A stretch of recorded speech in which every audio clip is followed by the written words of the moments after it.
Okay. எல்லாருக்கும் வணக்கம். இது உங்களோட அச்சீவர் அகாடமி.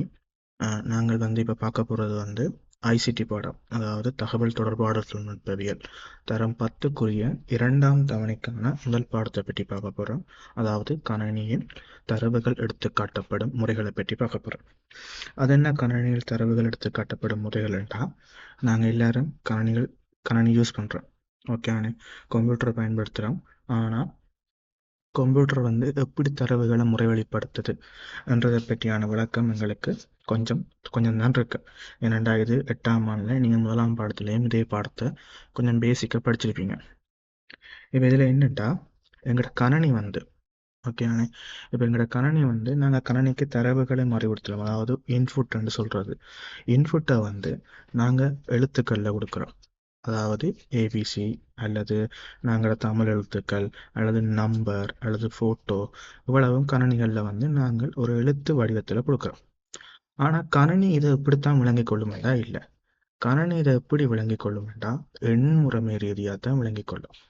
ஓகேண்ணே. அதுலேயும் மிக பிரதானமாக கணனி இந்த இரும எண்முறைமையில தான் தரவுகளை விளங்கிக் கொள்ள போகுது. அது என்ன எண்முறைமைன்னு பார்த்தோம்டா, பாருங்க. எண்முறைமைண்டா என்னண்டா, கணனியால் விளங்கிக் கொள்ளக்கூடிய இலக்கங்களின் சேர்க்கை எண்முறைமை எனப்படும். இப்போ நார்மலாக நாங்கள் கம்ப்யூட்டரில் ஓகே, எங்களோட கம்ப்யூட்டரில் நீங்கள் இப்போ நார்மலாக உங்களோட கம்ப்யூட்டரில் ஏ என்று டைப் பண்ணுறீங்கன்னு வைப்போம். ஓகே, கம்ப்யூட்டரில் ஏ என்ற ஒரு விஷயத்தை டைப் பண்ணுறீங்கன்னு வைப்பாங்கடா, கணனிக்கு அது ஏ என்று தெரியாது. கணனிக்கு அது ஏதோ ஒரு எண் முறைமை, அது ஏதோ ஒரு எண்ணில் தான் கணனி ஆரம்பிச்சிருக்க போகுது. ஓகேண்ணே. அந்த ஏஐ கணனி எடுத்த வேண்டாம் 1 0 0 0 0 0 1 என்ற எண் முறைமையில தான் என்ன செய்ய போகுது, கணனியால் ஞாபகம் வச்சிருக்கு. ஓகேண்ணே. அது ஏன் இந்த கணனி இந்த எண் முறைமையில ஞாபகம் வச்சிருக்க போகுதுன்றா, கணனி என்றது இலத்திரனியல் சாதனம். ஓகேண்ணே. கணனிக்கு விளங்கக்கூடிய மொழி 0ம் 1ம் தான் கணனிக்கு விளங்கிக் கொள்ளக்கூடியதாக இருந்தது. ஓகேண்ணே. அதாவது சுவிட்ச் ஆன் ஆஃப் பண்ணுற மாதிரியான விஷயம். ஓகேண்ணே. அப்போ இப்படிப்பட்ட முறைமைகளைத்தான் நாங்கள் இங்கே பார்க்க போகிறோம். அப்படி கணனிக்கு விளங்கிக் கொள்ளக்கூடிய இலக்கங்கள சேர்க்கையை பார்த்தோம்னா, முதலாவது இரும எண் முறைமை. ஓகே, நான் சொல்லுவோம் பைனரி நம்பர். இரும எண் முறைமைன்னா இங்கே 0ம் 1ம் தான் இருக்கு. இதை நாங்கள் எண்முறை பேரில் சொல்லுவோம் இயந்திர மொழி. அதுக்கப்புறம் எண்ம எண்முறைமை, அதுக்கப்புறம் பதின்ம எண்முறைமை, அடுத்தது 16ம எண்முறைமை. ஓகே, இதில் இந்த இரும எண்முறைமை நீங்கள் ஏற்கனவே தரம் 8ஆம் ஆண்டில் படிச்சிருப்பீங்க. இந்த பதின்ம எண்முறைமைனா நாங்கள் பயன்படுத்துகிற எண்கள். நீங்கள் மேக்ஸில் பயன்படுத்துவீங்களானே, அதாவது மேக்ஸில் 0 தொடக்கம் 9 வரையான எண்கள் பயன்படுத்துவீங்க. இந்த 0 தொடக்கம் 9 வரையான எண்களை நாங்கள் சொல்லுவோம் பதின்மம் என்று சொல்லுவோம். அடுத்து 16 எண்கள், இதெல்லாம் நாங்கள் போக போக பார்ப்போம். ஓகேண்ணே. இப்போ அடுத்ததாக பார்ப்போம் பதின்ம எண்முறைமை. ஓகேண்ணே. இதை நான் இப்போ சொல்லிட்டேன். பதின்ம எண்முறைமைண்டா நாங்கள் அன்றாட வாழ்வில் பயன்படுத்துகிற எண்கள். நாங்கள் அன்றாட வாழ்வில் பயன்படுத்துகிற எண்கள் இயற்கை எண்கள்னு சொல்லுவோம். 0 தொடக்கம் 9 வரையான எண்கள். அதை வச்சுக்கொண்டு தான் மிச்ச எண்கள் உருவாக்கப்பட்டது என்று நீங்கள் படிச்சுப்பீங்க மேக்ஸில். ஓகேண்ணே. அப்படிப்பட்ட நாங்கள் எங்களோட கணித்தல்களுக்கு நாங்கள் பயன்படுத்துகிற எண்களை தான் சொல்லுவோம் பதின்ம எண்முறைமை. அதான் பாருங்க, இதில் நான் டெஃபினிஷன் கொடுத்துருக்கிறேன். அன்றாட கொடுக்கல் வாங்கல்கள் ஆகியவற்றின் போது பதின்ம எண்களையே நாம் பயன்படுத்துகின்றோம். அன்றாடமாக நாங்கள் யூஸ் பண்ணுற எண்கள்லாம் பதின்ம எண்முறைகள். ஓகேண்ணே. அப்போ இந்த பதின்ம எண்முறைமை இந்த பயன்படுத்தப்படுற இலக்கங்கள் என்னென்னு பார்த்தோம்னா, இந்த பதின்ம எண்முறைமைகளை நாங்கள் பயன்படுத்த போகிற இலக்கம் என்னென்னு பார்த்தோம்னா, முதலாவது பதின்ம எண்முறைமையில் முதலாவது இருக்கிற இலக்கம் 0. ஓகேண்ணே. முதலாவது இருக்கிற இலக்கத்தை நாங்கள் சொல்லுவோம் 0. அதுக்கப்புறம் 1 2 3 4 5 6 7 8 9. இதில் டோட்டலாக நாங்கள் பார்த்தோம்னா டோட்டலாக 10 இலக்கங்கள் இருக்கு. ஓகேண்ணே. இதைத்தான் சொல்லுவோம் பதினொன்று நாங்கள் அன்றாட வாழ்வில் பயன்படுத்துகிற எண்கள். இதில் அடி எண்டா என்னென்னா, இங்கே நாங்கள் அடி 10 வகை குறிப்போம். அது என்ன அடி 10 நாங்கள் வகை குறிக்கிறோம்டா, இப்போ பதின்ம எண்முறைமையை காட்டுறதுக்கு நாங்கள் அடி 10 என்றதை தான் நான் வகை குறிப்போம். அதை நான் போக போக அடி என்றா என்னென்னு சொல்கிறேன். என்னென்னு பார்த்தோம்னா, இங்கே பார்ப்போம், இங்கே இவ்வளவு எண்முறைமைகள் இருக்கு. ஓகே, இங்கே இவ்வளவு எண்முறைமைகள், அதாவது 4 வகையான எண்முறைமைகள் இருக்கு. அதில் நான் உங்களுக்கு முதலே சொன்னேன் இரும எண்முறைமைடா 0ம் 1ம் இருக்குன்னு சொன்னேன். இயந்திர மொழி தான் கரணி விளங்கி கொள்ளக்கூடிய மொழி என்று. ஆனால் இந்த பதின்ம எண்முறைமைக்கும் பாருங்க சைவரும் ஒன்றும் இருக்கு. ஓகேயானே. அப்போ இதில் பாருங்க, அடுத்தது நான் இரும எண்ணையும் பார்த்துட்டு வந்தோம்னா உங்களுக்கு எனக்கு கிளியராக விளங்கும். இந்த இரும எண்முறைமை என்ன விஷயம்டா, இது வந்து கணனிக்கு விளங்கக்கூடிய மொழி. ஓகேயானே. கணனியால் விளங்கிக் கொள்ளக்கூடிய ஒரு மொழி தான் இந்த சைவரும் உண்டும். ஓகேயானே. சைவரும் உண்டும்ன்றது ஓகே. இந்த இரும எண்முறைமை என்றது என்ன விஷயம் என்றால், கணனிக்கு விளங்கக்கூடிய மொழி. கணனி வந்து நீங்கள் கணனிக்கு விளங்குற எந்த தரவுகளும் வந்து கணனி வந்து இந்த சைவரும் உண்டும் என்ற வடிவத்தில் தான் கணனி தனக்குள்ள விளங்கி வச்சிருக்கு. அதை பார்த்தோம்னா அதில் டெபினிஷனை பாருங்க, அதில் கொடுத்துருக்கிறேன். கணனிக்கு தரவு மற்றும் அறிவுறுத்தல்கள் ஆகிய எண்களை உள்ளிடும்போது நாம் பயன்படுத்தும் பதின்ம எண்கள் கணினியால் 0, 1 என மாற்றீடு செய்யப்படும். இந்த 0, 1 ஆகிய எண்களைக் கொண்ட எண்முறைமை இரும எண்முறைமை எனப்படும். அதாவது என்னண்டா, இப்போ நான் அப்போ முதல் சொன்ன விஷயம் அதே விஷயம். இப்போ நீங்கள் வந்து உங்கள்கிட்ட கம்ப்யூட்டர் இருக்கு, உங்களோட கம்ப்யூட்டர் தான் பாருங்க, உங்களோட கம்ப்யூட்டர் இருக்கு. ஓகே. உங்களோட கம்ப்யூட்டரில் நீங்கள் கீபோர்டில் வந்து ஏ என்ற ஒரு விஷயத்தை டைப் பண்ணுறீங்க. உங்களோட கீபோர்டில் வந்து நீங்கள் ஏ என்ற ஒரு விஷயத்தை டைப் பண்ணுறீங்க. ஆனால் எங்களோட கணினிக்கு வந்து ஏ என்றா என்னன்றே தெரியாது. கணினி என்ன செய்யும், இதோ ஒரு நம்பர் வடிவத்தில் தான் சேமிக்கப்படும். ஓகே. இது ஒரு நம்பர் உண்டு, 0, 0, 0, 0, 0, 1 என்ற ஒரு நம்பரில் தான் கணினி இதை சேமிக்க போகுது. ஏனென்றா கணனி ஒரு இலத்திரனியல் சாதனம். நீங்கள் இலத்திரனியல் சாதனம் பார்த்துருப்பீங்க, ஒரு சுவிட்ச் மாதிரி தான் இருக்கும் இலத்திரனியல் சாதனம்ன்றது. இந்த சுவிட்சில் இங்கே ஒன் பண்ணா ஒன்று, ஒஃப் பண்ணா 0 அர்த்தம். இப்போ நீங்கள் உங்களோட வீட்டு சுவிட்சை வந்து ஒன் பண்ணா லைட் எரியுது, ஒஃப் பண்ணா லைட் நிப்பாட்டுது. அதே மாதிரி தான் கணினி என்ன செய்யும்டா, ஏ என்ற ஒரு விஷயத்தை நான் டைப் பண்ணேன்டா, கணினியும் இந்த ஃபார்மேட்டில் தான் தரவுகளை சேமித்து வச்சிருக்கு. அப்போ இதில் விளங்கிக் கொள்ளுங்க, கணினிக்கு வந்து எந்த ஒரு எண்களும், அதாவது எங்களோட பதின்ம எண்களாக இருக்கட்டும், எங்களோட ஆங்கில எழுத்துக்களாக இருக்கட்டும், நிறங்களாக இருக்கட்டும், பாட்டாக இருக்கட்டும், படமாக இருக்கட்டும், எல்லாத்தையும் அந்த கணனி என்ன முறையில் சேமிக்க போகணும்னா இந்த எண் முறைமையில். அதுவும் குறிப்பிட்டு கணனிக்கு விளங்கக்கூடிய ஒரே ஒரு எண் முறைமை இந்த இரும எண் முறைமையெல்லாம் கணனியாக செய்யப்போகுது, சேமிக்க போகுது.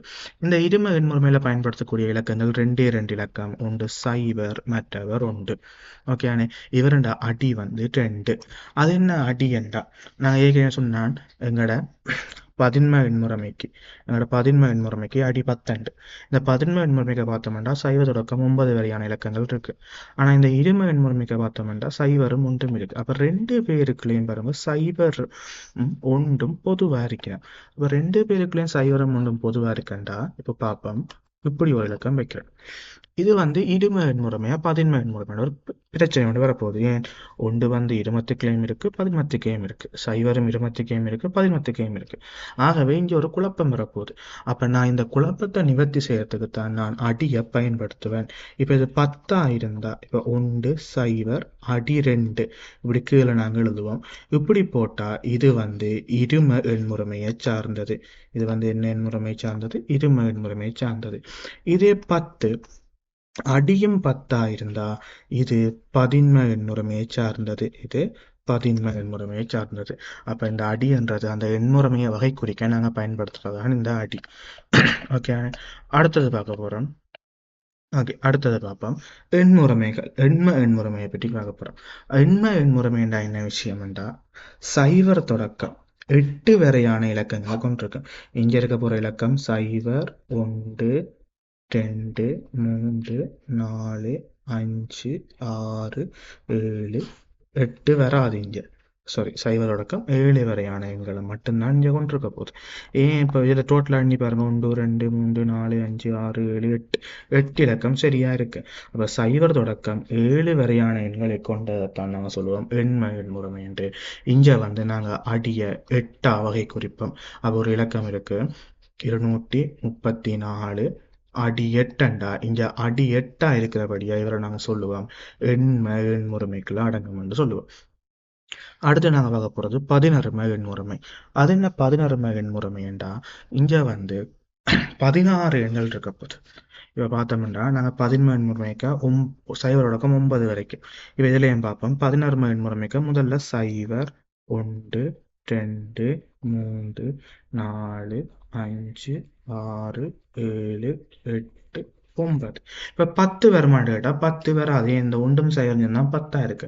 அப்போ இங்கே நாங்கள் 10க்கு பதிலாக என்னத்தை பயன்படுத்துவோம்டா, ஏயை பயன்படுத்துவோம். 11க்கு பதிலாக B, C, D, E F டோட்டலாக எண்ணி பாருங்க 16 எண்கள் இருக்கும். இதில் நாங்கள் சொல்லுவோம் 16 எண்முறைமை என்று. இங்க அடியா வந்து நாங்கள் 16 வகை குறிப்போம். அப்போ இங்க அடி வந்து என்னவா இருக்க போகுது? 16 இருக்க போகுது. ஓகே அண்ணே. ஓகே, அப்போ எவ்வளோ மணி இருக்குன்னு நினைக்கிறேன். இப்போ இந்த 16 முறைமை எங்கே பயன்படுத்துகிறன்றதை பற்றி பார்ப்போம். இந்த இரும முறைமைனா கணனி வந்து நான் சொல்லிட்டேன். இரும முறைமைனா கணனியில் தகவல்கள் சேமித்து வைக்கிறதுக்கும் முறைவழிப்படுத்துறதுக்கும் பயன்படுத்துகிற எண்கள்னு சொல்லிட்டேன். பதின்ம முறைமைன்ற அது வந்து என்ன, நாங்கள் அன்றாட வாழ்வில் பயன்படுத்துகிற எண்களை தான் பதின்ம முறைமைன்னு சொல்லிட்டேன். இப்போ இந்த 16 முறைமை நாங்கள் எங்கே பயன்படுத்துவோம்ன்றா, இந்த நீங்கள் கம்ப்யூட்டரில் இதுலேயே அந்த கலர் சம்மந்தமான விஷயங்கள் ஃபோட்டோஷாப் யூஸ் பண்ணியிருப்பீங்க. அந்த மாதிரியான சந்தர்ப்பங்கள் இந்த பதின்ம முறைமையை நீங்கள் பயன்படுத்துவீங்க. இப்போ அதை பார்த்தோம்னா ஓகே, இப்போ 16 முறைக்கு பார்த்தோம்னா இந்த 16 முறைமை வந்து இப்போ நான் சும்மா ஒரு ஃபோட்டோஷாப் எடுத்துருக்கிறேன். இதில் வந்து இந்த 16 முறைமை நாங்கள் எப்படி பயன்படுத்துகிறோன்னு பார்த்தோம். ஓகே, எனக்கு இந்த ஃபோட்டோஷாப்பில் நான் இப்போ ஏதாவது ஒரு கலரை சும்மா தேர்வு செய்கிறேன். ஓகே, நான் இப்போ ஒரு பாக்ஸ் ஒன்று எடுத்து இப்போ இந்த பாக்ஸுக்கு வந்து ஒரு கலர். ஓகே தானே. ஓகே, இதில் போயிட்டு ஒரு கலரை எடுக்கிறேன். இந்த கலரை எடுத்தோம்டா ஓகே, உங்களுக்கு கொஞ்சம் மியூசிக்காக பாக்ஸை இறக்குறேன்.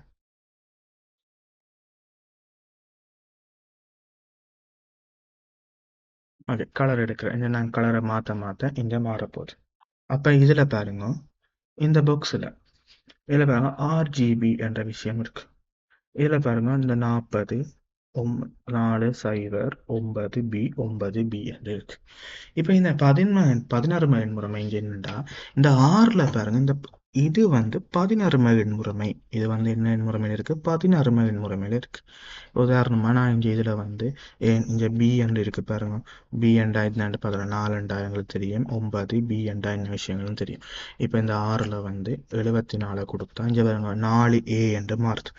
அப்போ 74க்கு 4A தான் 16 என்றாலோ அது நாங்கள் போக போக படிப்போம். ஓகேண்ணே. அப்போ இந்த 16 எண்முறை இப்போ நான் இங்கே வேறு கலர் மாற்றினேன்டா இந்த எண்முறைமைகள் மாறிக்கொண்டு நிற்குது.